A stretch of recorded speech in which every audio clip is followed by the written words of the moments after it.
Previsão de jogo com Maurício Noriega. Nori, boa tarde, tudo bem? Boa tarde, Muriel, tudo bem? Tudo bem, vamos lá, vamos começar falando de assunto que a gente gosta, que é Libertadores. Botafogo fez lição de casa, venceu o Red Bull Bragantino por 2-1. A gente pode falar de uma classificação encaminhada ou tudo depende do jogo da volta? Tudo depende do jogo da volta ainda, Muriel. É muito equilíbrio, o jogo foi bastante equilibrado. A equipe do Red Bull Bragantino é uma equipe muito forte. Quem fez a diferença foi um cara chamado Júnior Santos, que além de fazer os 2 gols da vitória do Botafogo, ele marcou um recorde na história do clube. Com 7 gols marcados, todos nesta edição da Libertadores, ele já é o maior artilheiro da história do Botafogo nessa competição. Tudo bem que o Botafogo não é, vamos dizer assim, um habitué em jogar a Libertadores. Ele jogou 5 vezes na história, com 2 semifinais, inclusive, em 1963 e 73. Mas é uma marca importante num clube que teve, entre outros, Jairzinho, furacão da Copa de 70, e o Dirceu jogando a Libertadores com essa camisa importantíssima do futebol brasileiro. Ia dizer até que tá bem bonita essa camisa do Botafogo, bonita, né? E olha que golaço que ele fez. Né? Golaço, incrível. Muita categoria, né? Os 2 gols foram Vamos ver lindos. O segundo gol, inclusive, que o segundo gol é mais bonito ainda. Vamos ver se a gente consegue chegar lá, se dá tempo. A gente fica aqui batendo papo, dando uma olhada só nos gols aqui dessa noite. Agora sim a gente vai ver o segundo gol. Ele mostra muito recurso. E era uma situação já tensa para o Botafogo, porque logo depois do primeiro gol, o Bragantino empatou.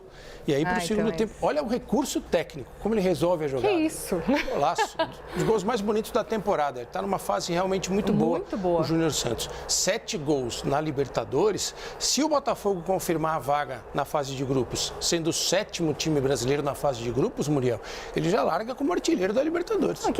A Libertadores acabou de começar praticamente e já tem 7 gols na Libertadores. Agora, qual que é o caminho que o Red Bull Bragantino precisa fazer para tentar conseguir essa vaga dentro de casa? Já é meio caminho andado, né? Já tem uma confiança maior com a torcida do lado, né? Agora, o que vai ser preciso fazer, levando em consideração essa boa fase aí do Botafogo? A gente está vendo, inclusive, o gol do Juninho Capixaba, que foi o gol do Bragantino. O time do Bragantino é um time muito bom, bem treinado, que produz belas jogadas, mas falta um pouquinho mais de efetividade. Falta produzir esse bom futebol com um pouco mais de gols. E que ele vai precisar fazer muitos gols. A gente viu a imagem aí do Pedro Caixinha, o português treinador da equipe. Acho que é uma equipe que joga bem, joga bonito, é competitiva, mas muitas vezes não resolve a partida nos momentos em que tem domínio. É uma correção que precisa ser feita se o time quer chegar até a fase de grupos da Libertadores. Agora vamos falar do Júnior Santos, que a gente mostrava há pouco os gols, a gente estava babando nos gols dele aqui.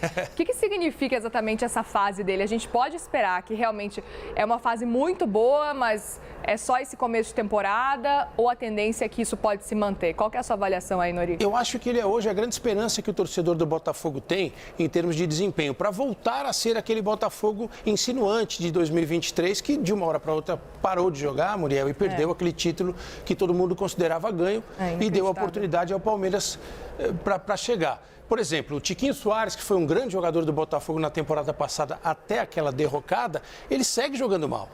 E o Júnior Santos, não, ele é o cara que pega a bola e leva o time para frente, que conduz a equipe, que contagia os torcedores. Então, eu imagino que ele vai continuar sendo o pilar do Botafogo para esse jogo de volta difícil, mas no qual o Botafogo pode até empatar para estar classificado.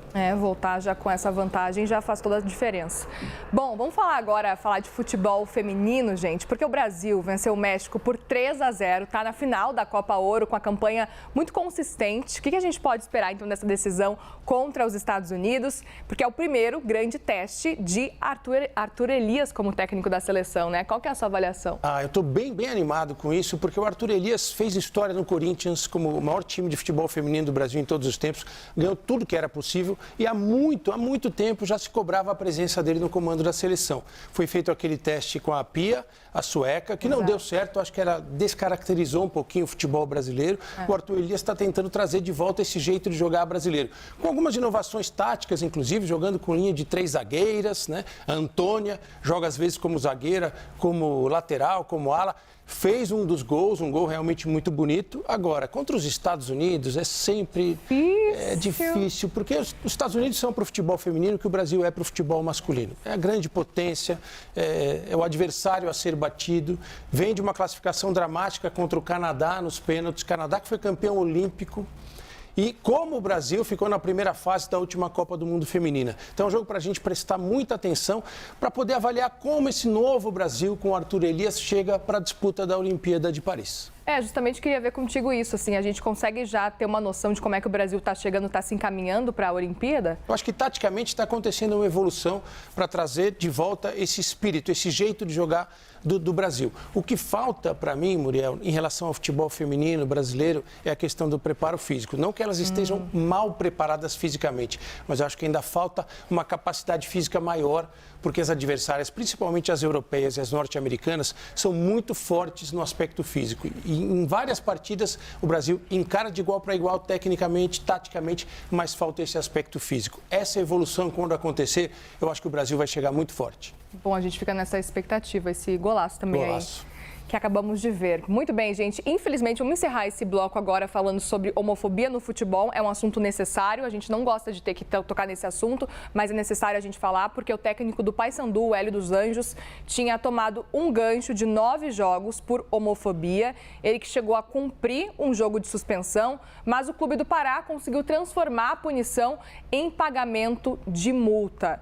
É uma prática comum no futebol a gente falar desse cenário de homofobia. Agora, a gente queria que vocês explicassem justamente esse cenário do Paysandu especificamente. No fim das contas, ele nem ficou suspenso praticamente, né? Pagou uma multa e tudo certo. Infelizmente, é um defeito do futebol. Muito do futebol. Do esporte em geral ainda, mas principalmente do futebol, Muriel. Tudo se converte em multa. Acho que os dirigentes do futebol, eles acham que pagando alguma coisa para eles, não para a vítima de racismo ou para a vítima de homofobia, se resolve alguma situação. Eu conheço o Hélio dos Anjos, é um profissional sério. Nessa ele perdeu uma grande oportunidade de não ter falado nada, só que a punição fica no que eles chamam de pecuniária. Eu estava fazendo uma pesquisa sobre isso. Lá em 2017, o baixo parlamento da Inglaterra já havia pesquisado isso em relação a todos os esportes no país, na Inglaterra, e descobriu que no futebol a incidência de homofobia e racismo era muito maior do que nos outros esportes. E a gente vê isso acontecendo também na Confederação Sul-Americana de Futebol. Quantos casos de racismo contra jogadores brasileiros, principalmente? E aí qual é a solução? Paga-se uma multa. Vamos aumentar a multa. A multa não resolve nada. Não resolve nada para a vítima, para quem sente a dor do racismo, para quem sente a dor da homofobia. É um problema que o futebol precisa encarar com mais seriedade, com mais coragem. Não se cobra multa por algo grave como isso. A partir do momento em que houver uma punição mais efetiva, inclusive com perda de pontos ou perda de mando de jogo, Muriel, a gente vai ver com certeza uma redução desses casos que são vergonhosos. E essa questão da homofobia é importante lembrar que muitos clubes teriam até que rever os cânticos das torcidas. Porque são cânticos históricos que muita gente canta em todo lugar do Brasil e sempre tem alguma coisa relacionada com homofobia. Exatamente. Aqui no Brasil está prevista a perda de pontos dos clubes nos campeonatos como Copa do Brasil, Campeonato Brasileiro. Clubes cujas torcidas tiverem esse tipo de atitude com cantos homofóbicos, eles correm o risco de perder pontos. Mas, infelizmente, tem esse vício.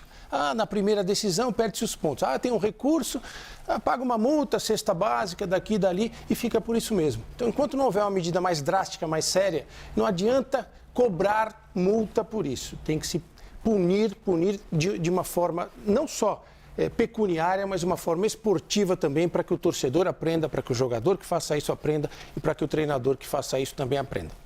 Na hora de repensar muita coisa no futebol. Obrigada, viu, Nori? Obrigado, Mundial. Obrigada. Até semana que vem, é isso? Até semana que vem. Até semana que vem. Então, segunda-feira nos vemos com resultados do fim de semana, muita coisa acontecendo. Espero que tenhamos boas notícias do Inter, né? Eu espero também, viu? Espero. Domingo tem jogo. Vamos ver. Obrigada, Nori. Obrigado.